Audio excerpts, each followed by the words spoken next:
Ανάψτε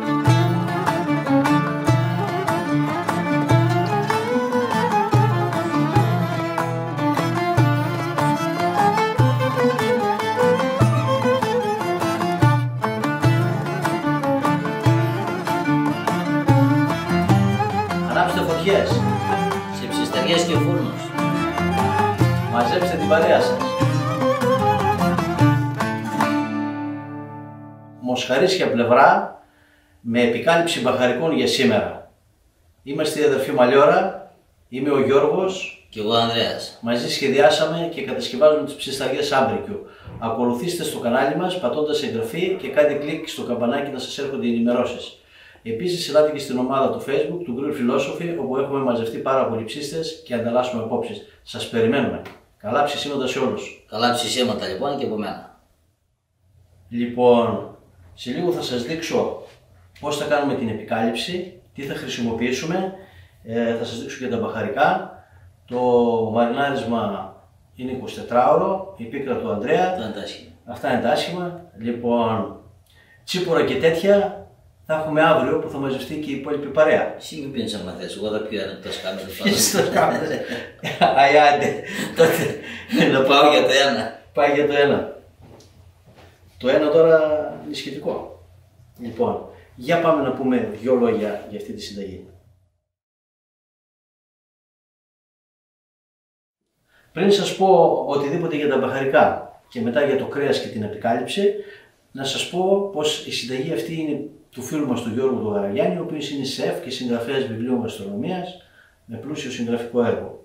Είναι πολλοί φίλους μας, γνωριζόμαστε χρόνια, συνεργαζόμαστε, είναι συνεργάτες μας εδώ στο κανάλι και μαζί έχουμε γράψει και ένα μικρό αλλά νόστιμο βιβλίο, όπως λέει ο ίδιος, το 20 συνταγές για μπάρμπεκιου. Λοιπόν, πάμε τώρα να δούμε τα μπαχαρικά ένα-ένα.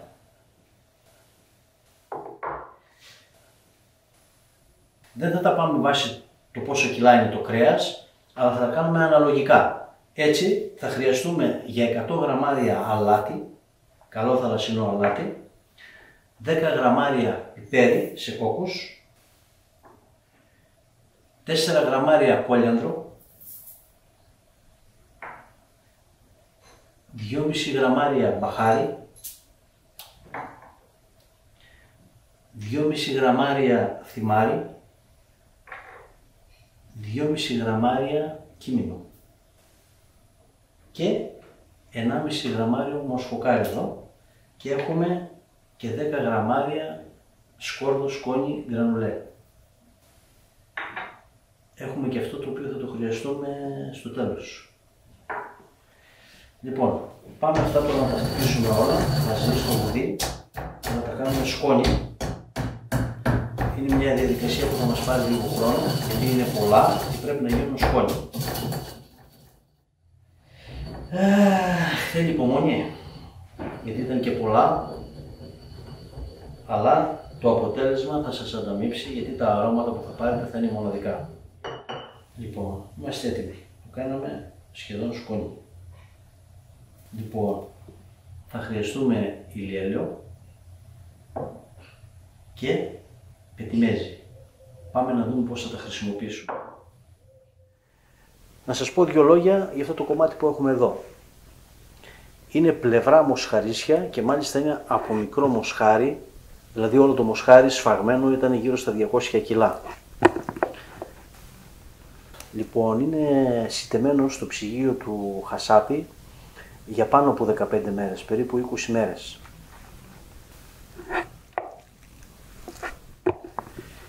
Λοιπόν, από εδώ μεριά βγάλαμε την πέτσα. Εδώ έχει μια μεμβράνη και την αφαιρέσαμε. Μπορείτε να αναθέσετε στο χασάπι σας να βγάλει αυτή την μεμβράνη. Είναι σημαντικό όμως να βγει. Λοιπόν, και θα ξεκινήσουμε από αυτήν την πλευρά, αλήφοντάς την με ηλιέλαιο.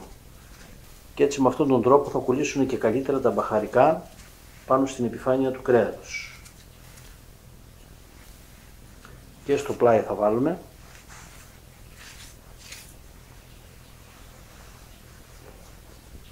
Και θα βάλουμε φυσικά και από την άλλη την πλευρά, αλλά πρώτα να τελειώνουμε με αυτή την πλευρά. Λοιπόν, εδώ πάνω τώρα Θα πάμε και θα βάλουμε τα μπαχαρικά μας. Θα κάνουμε μία στρώση. Μου σχομυρίζουνε, μόνο αυτό έχω να σας πω. Τα μπαχαρικά, το κίμινο, το μπαχάρι, όλα μαζί είναι ένα πολύ ευχάριστο μπουκέτο. Θα βάλουμε και εδώ, στις άκρες. Πασπαλίστε το καλά να καλυφθεί. Έτσι, να κάνει ένα καλό στρώμα με τα μπαχαρικά.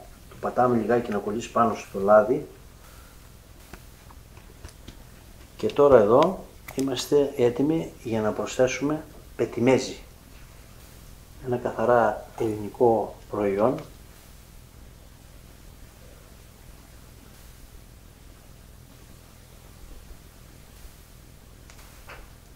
Τώρα με τα χέρια μας, επί τόπου εδώ πέρα, να πάει παντού, να μην πάρουμε όμως τα μπαχαρικά, να γίνει μία κρέμα μαζί με τα μπαχαρικά και μπορείτε λίγο ακόμα από πάνω, έτσι, για να μείνει λίγο και λίγο μπαχαρικό πάνω από το πετιμέζι μας.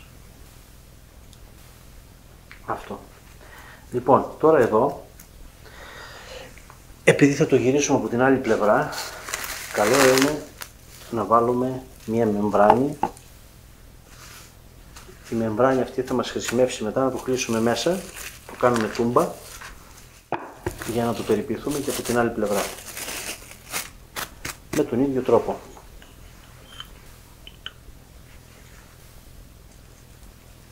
Αν είναι μεγαλύτερο το κομμάτι και δεν σας φτάσει, φτιάξτε περισσότερο υλικό. Εμένα μου έφτασε ίσα ίσα. Πολύ ωραία. Και τώρα πάμε να το τυλίξουμε και από αυτή την πλευρά με μεμβράνη, καλά και θα το αφήσουμε στο ψυγείο για 24 ώρες.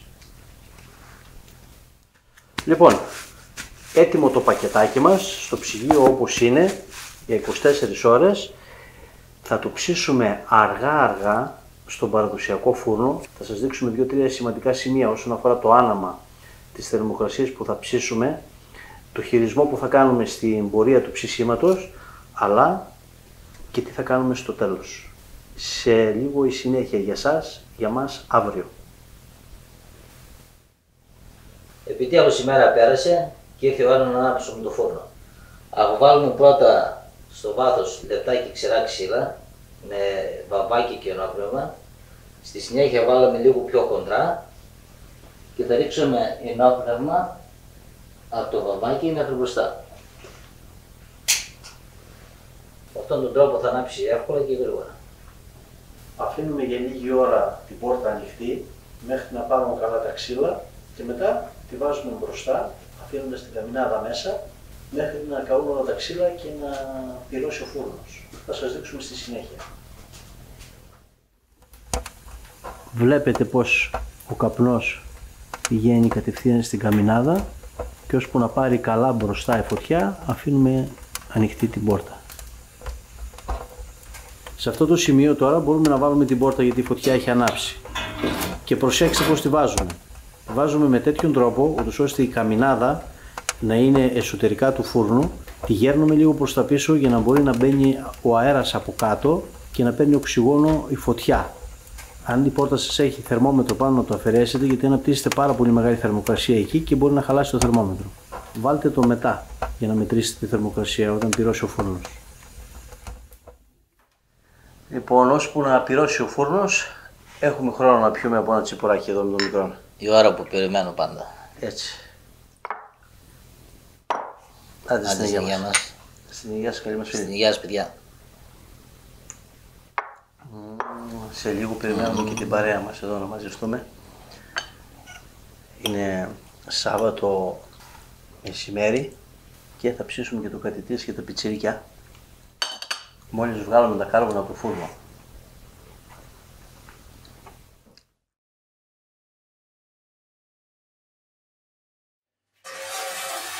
Βγάζουμε τη θράκα για να ψήσουμε δίπλα και θα αφήσουμε το φούρνο να ωριμάσει γιατί τώρα μετά το κάψιμο έχει θερμοκρασία που είναι πάνω από 300 με 350 βαθμούς και σε αυτές τις θερμοκρασίες δεν ψήνουμε απολύτως τίποτα. Γιατί όλο το μυστικό στο καλομαγειρεμένο φαγητό ή ψητό είναι το αργό μαγείρεμα ή το αργό ψήσιμο. Και εμείς θα κάνουμε ένα αργό ψήσιμο.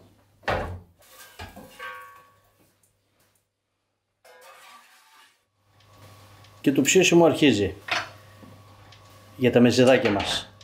Γι' αυτό δεν είχαμε πολλά στα τσίπουρα, για να πιούμε με τα κρασιά με καλύτερο μεζέ.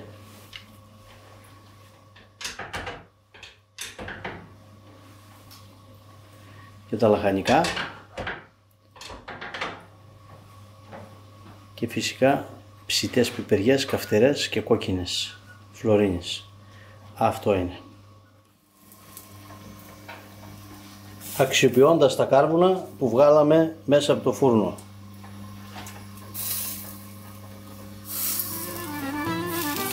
Λίγο κρέας μοσχάρι, λίγο κοτόπουλο και φτεδάκια στην περιστρεφόμενη σούβλα και τα λαχανικά μας, για να ικανοποιήσουμε όλα τα γούστα της παρέας. Ανάψετε τα κάρβουνα σε φούρνο σούβλες χάρες. Ανάψετε τα κάρβουνα σε φούρνο σούβλες χάρες. Μαζέψτε την παρέα σας γύρω πορές τάβλες. Μαζέψτε την παρέα σας γύρω πορές τάβλες.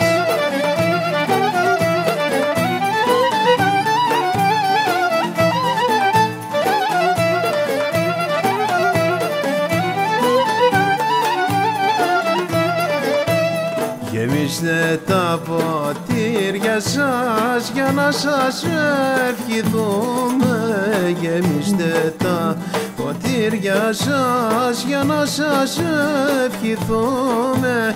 Καλά ψήσιματα παιδιά, ζωή μια μόνο ζούμε. Καλά ψήσιματα παιδιά, ζωή μια μόνο ζούμε.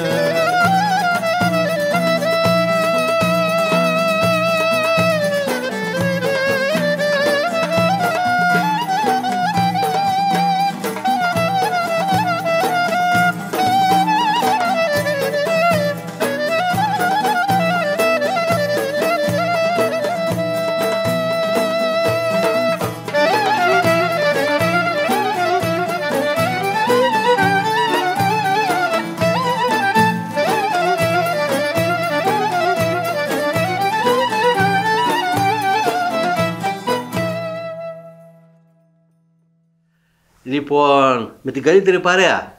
Έτσι, και το Τουσιδό με έφτασε. Και το Τουσιδό φεύγει. Άμα τρώει κοντοζούλια θα μας φτάσει και εδώ. Πάρτε τα μυζεδάκια. Άντε. Πολύ ωραίο. Να μας κρατήσει ας πούμε να βγει το ψητό. Έτσι. Οικογενειακή υπόθεση σήμερα. Έχουμε δρόμο μέχρι το βράδυ που θα βάλουμε και το άλλο. Περιμένουμε να οριμάσει ο φούρνος. Και έχουμε μεζέδες να τσιμπολογάμε. Πάμε για τα κρασιά. Πάμε. Λοιπόν, άντε στην υγειά μας. Και του χρόνου. Εμείς κάθε εβδομάδα ψήνουμε. Σε λίγο η συνέχεια.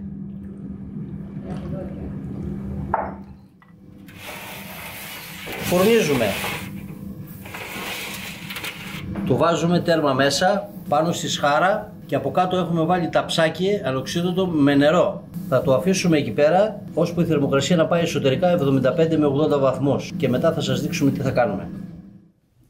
Μετά από 2 ώρες ψήσιμο έχει πιάσει εσωτερικά 85 βαθμούς. Δεν ήταν και πολύ χοντρό το κομμάτι, γι' αυτό πιάσαμε γρήγορα τους 85 βαθμούς.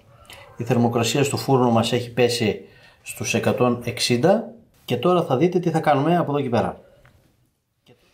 Λοιπόν, το βγάλαμε στους 85 βαθμούς και τώρα θα το τυλίξουμε σε λαδόκολλα και θα το ψήσουμε για 2 ώρες ακόμα στη χαμηλή θερμοκρασία που έχει ο φούρνος. Λοιπόν, έτοιμο Επιτέλους μετά από πολλές ώρες. Καλοψημένο, καλοψημένο. Έτσι, Αυτό θα πει ψήσιμο. αυτό θα πει. Τώρα εσύ αγωνιάζει για να σου κόψω, γίνεται. Πω. Κοίτα το μερό.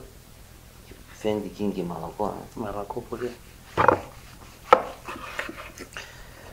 Και έχουμε και μια παρέμβαση να κάνουμε, Ξέρεις. Να πιάσουμε.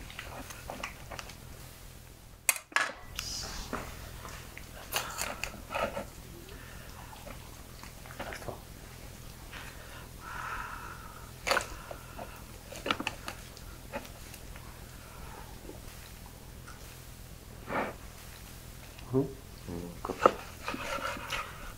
Okay.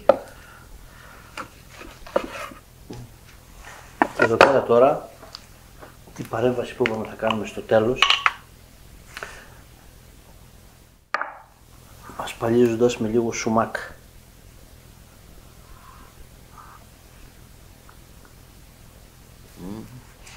Πάρε. Πω, έλυσε. Έλυσε, ναι.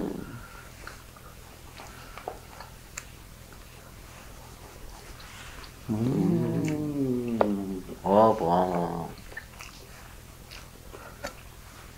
Αποθέωση. Φοβερό. Τι γεύση έχει. Τέλεια. Λιώνει, παιδιά. Και πολύ ζουμερό. Και δεν μπορώ να το πατήσω. Αλλά είναι πάρα πολύ ζουμερό. Πάρα πολύ νόστιμο. Η απικάλυψη ήταν όλα τα λεφτά. Γιώργη, φανταστική η ιδέα σου με το πετιμέζι. Γιώργο, είναι τέλειο. Είδατε τι μπορεί να κάνει ένας παραδοσιακός φούρνος. Αργό μαγείρεμα. Ακολουθήστε τον τρόπο που σας δείξαμε.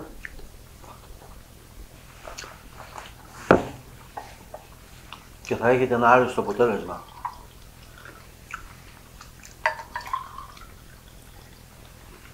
Άντε, γεια μας. Άντε στην υγεία μας. Στην υγεία σας, καλή μας φίλη. Στην υγεία σας, παιδιά.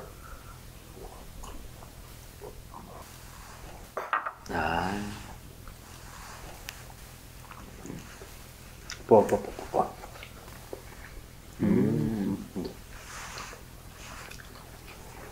Τέλειο. Κάτι άλλο.